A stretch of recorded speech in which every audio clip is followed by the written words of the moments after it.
Hi అండి. Hair fall తగ్గించడానికి, hair growth అవ్వడానికి ఒక ఆయిల్ ప్రిపేర్ చేసాం. అది ఎలా చేయాలో చెప్తాను.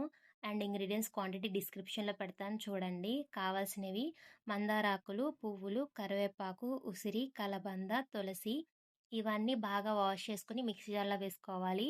అలాగే వాటితో పాటు ఎండిన గులాబీ రేఖలు, మెంతులు, dry rosemary leaves, flax seeds కూడా వేసుకొని కచ్చాపిచ్చాగా చేసుకొని ఒక గిన్నెలో తీసుకొని పక్కన పెట్టుకోవాలి. పేస్ట్‌లో మాత్రం చేయకూడదు. ఇలాంటి హెయిర్ ఆయిల్ చేసుకున్నప్పుడైతే ఐరన్ కడాయిలో చేసుకోవాలనమాట. బాగా వర్క్ అవుతుంది.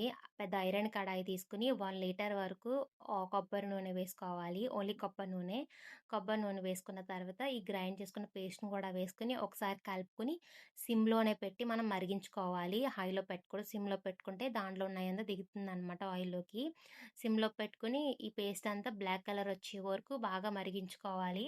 మరిగిన తర్వాత స్టవ్ ఆఫ్ చేసుకొని చల్లారాక నెట్ క్లాత్ ఉంటుంది కదా! దాంట్లో వడగొట్టుకొని బాటిల్స్‌లో గానీ, జార్స్‌లో గానీ స్టోర్ చేసుకుంటే చాలా రోజుల వరకు ఉంటుంది. దీన్ని వీక్లీ ట్వైస్ బిఫోర్ బాత్ పెట్టుకొని 1 అవర్ ఉండి వాష్ చేసుకుంటే హెయిర్ అనేది సాఫ్ట్‌గా ఉంటుంది. కంటిన్యూయస్‌గా 3 మంత్స్ వాడాలనమాట. అప్పుడే హెయిర్ గ్రోత్ ఉంటుంది. హెయిర్ ఫాల్ కూడా తగ్గుతుంది. మీకు ఈ వీడియో నచ్చినట్లయితే కామెంట్‌లో చెప్పండి. అండ్ లైక్ చేయండి, షేర్ చేయండి, సబ్స్క్రైబ్ చేయడం మాత్రం మర్చిపోకండి.